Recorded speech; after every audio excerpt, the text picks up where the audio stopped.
नमस्कार दोस्तों, एक बार फिर से हम आपका स्वागत करते हैं हमारे चैनल पर। आज इस वीडियो के अंदर हम लोग बात करेंगे कोर्ट मैरिज करते हुए हमें कौन-सी स्टेट में कितने विटनेस चाहिए, विटनेस की क्या कैपेसिटी होनी चाहिए, उसके पास क्या-क्या डॉक्यूमेंट्स होने चाहिए जब आप विटनेस के लिए उसको लेके जाते हैं, या फिर जो आपका विटनेस है वो आपकी फैमिली में से कोई होना चाहिए या फिर आपका कोई दोस्त वगैरह भी चल जाएगा, या फिर जो विटनेस है आप अरेंज नहीं कर पा रहे हैं, तो उस समय आप अपने विटनेस कैसे अरेंज करें या फिर आप किस तरह से शादी कर सकते हैं बिना विटनेसेस के। तो आज हम सबसे पहले बात करेंगे कि कौन-सी स्टेट में कितने विटनेसेस चाहिए। तो सबसे पहले हम जानते हैं कि जो दिल्ली है उसके अंदर हमें कितने विटनेसेस चाहिए। दिल्ली के अंदर हमें 2 विटनेसेस चाहिए, गाज़ियाबाद में भी हमें 2 ही विटनेस चाहिए, लेकिन दिल्ली के अंदर जब हम हिंदू मैरिज करते हैं तब हमें 2 विटनेस चाहिए। जब हम मुस्लिम मैरिज के लिए जाएँगे तो हमें मिनिमम 3 विटनेसेस चाहिए। और अगर आप स्पेशल मैरिज एक्ट के अंदर शादी करने जाते हैं तो उस समय पे जो है आपका विटनेस एक फैमिली मेंबर होना ज़रूरी है, यानी कि उन दोनों में से एक विटनेस जो आपका फैमिली मेंबर ज़रूर होना चाहिए। और जो ये फैमिली मेंबर वाली रिक्वायरमेंट है ये टाइम टू टाइम अपडेट होती रहती है, यानी कि हमेशा ज़रूरी नहीं है कि हर समय फैमिली मेंबर ज़रूरी है। तो अभी रिसेंट जजमेंट आई थी, तो अभी के लिए अगर आप शादी करते हैं स्पेशल मैरिज एक्ट के अंदर तो आपको जो है फैमिली विटनेस चाहिए। फैमिली विटनेस होगा तो आपकी स्पेशल मैरिज एक्ट में रीसेंट शादी हो जाएगी। और अगर जैसे आप कुछ टाइम बाद करने जाते हो तो एक बार जब आप रजिस्ट्रेशन करवाने जाएँगे तो आपको वहाँ पे कन्फर्म बता दिया जाएगा कि जो फैमिली विटनेस है उसकी ज़रूरत है या नहीं है। तो अब हम तो अब हम बात करते हैं और कहाँ-कहाँ पर हमें 2 विटनेसेस की रिक्वायरमेंट है। एक गाज़ियाबाद हो गया, एक दिल्ली हो गया। इसके अलावा हमें इलाहाबाद में भी 2 ही विटनेस की रिक्वायरमेंट है, देहरादून में भी हमें 2 ही विटनेसेस की रिक्वायरमेंट है। तो ये कुछ जगह ऐसी है जहाँ पे आपके सिर्फ़ 2 विटनेस की रिक्वायरमेंट्स है। इसके अलावा हम बात करते हैं जयपुर और उदयपुर की। जो जयपुर और उदयपुर है वहाँ पर हमें मिनिमम 3 विटनेसेस की रिक्वायरमेंट है, यानी कि आपके पास कोर्ट मैरिज के लिए 3 विटनेस चाहिए, चाहे वो हिंदू हो या मुस्लिम हो, आपको कम से कम 3 विटनेसेस चाहिए। अब इसके बाद हम बात करते हैं हैदराबाद और बैंगलोर के बारे में। हैदराबाद और बैंगलोर में आपको मिनिमम 4 विटनेस चाहिए। ये मैक्सिमम नंबर ऑफ विटनेस जो है वो हैदराबाद और बैंगलोर में ही है। तो इन दोनों स्टेट्स में हमें कम से कम 4 विटनेस चाहिए। अब हम बात करते हैं कि जो आपका विटनेस है, उसके पास क्या-क्या डॉक्यूमेंट्स होने चाहिए, यानी कि उसकी क्या कैपेसिटी होनी चाहिए। एक तो जो आपका विटनेस होगा, यानी कि आपके जो दोनों विटनेस है या फिर कोई भी जो एक विटनेस है, कोई भी 18 साल से नीचे की एज का नहीं होना चाहिए।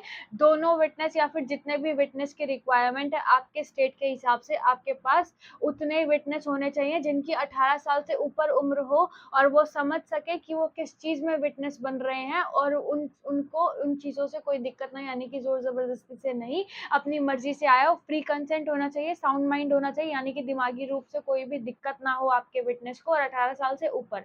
और जो आपका विटनेस है उसके पास उसका प्रॉपर आईडी प्रूफ होना चाहिए, और साथ ही साथ आईडी प्रूफ के साथ उसको एक रेज़िडेंशियल प्रूफ भी देना होगा, यानी कि आधार कार्ड दे सकते हैं आप रेज़िडेंशियल प्रूफ के नाम पर, जिसके अंदर आपकी एज और जो है रेजिडेंशियल प्रूफ दोनों ही आ जाते हैं। तो ये डॉक्यूमेंट्स आपके विटनेस के पास होने चाहिए। अब हम बात करते हैं कि जो आपका विटनेस है वो अरेंज नहीं हो पा रहा, तो उस सिचुएशन में आपको क्या करना चाहिए। अगर आपका विटनेस आप अरेंज नहीं कर पा रहे, यानी कि आपके पास कोई विटनेस नहीं हो पा रहा है, तो उस सिचुएशन के अंदर जब आप आर्य समाज में शादी करने जाएँगे, तो आप वहाँ पर जो है वहाँ पे रिक्वेस्ट कर सकते हैं कि आपके पास विटनेस नहीं है, वो आपके विटनेस अरेंज करवा देंगे, या फिर वहीं से आपके लिए कोई विटनेस बन जाए। अगर वो पे यूँ बोलते हैं कि आपको कुछ पे करना पड़ेगा विटनेसेस के लिए, तो वहाँ पे पे कीजिए और अपने विटनेसेस ले लीजिए वहाँ से, वहाँ पे आपके विटनेस बन जाएँगे। उनसे साइन करवा लीजिए, आपकी जो शादी है वहाँ पे सफल हो जाएगी। उसके अलावा हम बात करते हैं लास्ट टॉपिक की, सबसे अहम टॉपिक है ये कि अगर आपका जो विटनेस है, उसको बाद में मान लीजिए आपके खिलाफ 1% अगर एफआईआर हो जाती है या फिर आपके खिलाफ कोई कंप्लेन हो जाती है, तो उस सिचुएशन में आपके पास क्या ऑप्शन है, यानी कि जो आपका विटनेस है उसके साथ क्या हो सकता है या फिर क्या उसको वहाँ पे बुलाया जाएगा। जब भी आपके खिलाफ कोर्ट मैरिज के बाद कोई कंप्लेन हो जाती है या फिर कोई एफआईआर दर्ज हो जाती है, तो उस सिचुएशन के अंदर आपको और आपके विटनेस को वहाँ पे बुलाया जा सकता है। आपके विटनेस से जाँच-पड़ताल की जा सकती है कि वो कहाँ पर रहता है, उसका नाम क्या है, वो आपको कैसे जानता है और क्या-क्या उसने देखा, क्या शादी कैसे हुई थी, ये सब कुछ जो है जाँच-पड़ताल आपके विटनेस से की जा सकती है। तो इन चीज़ों का बेहद ध्यान रखें। अगर आपका विटनेस कभी भी कोई होता है, फिर आप किसी को विटनेस बनाते हैं, तो वो 18 साल से ऊपर होना चाहिए। अब हम आपको एक और ज़रूरी बात बता देते हैं। अभी कुछ समय पहले बात चल रही थी, हमने पहले भी आपको वीडियो में बताया था कि जो हिमाचल प्रदेश है, वहाँ पर एक बिल इंट्रोड्यूस किया गया था, जिसके अंदर लड़कियों की एज 18 से 21 साल की जा रही थी शादी की। तो अब यह बिल जो है कानून में बदल गया। अब हिमाचल प्रदेश में जो लड़कियों की शादी की एज है, वो 18 से 21 साल कर दी गई है। तो ऐसे ही लीगल अपडेट्स के लिए आप हमारे चैनल को सब्सक्राइब कर लीजिए, वीडियो को लाइक कर दीजिएगा।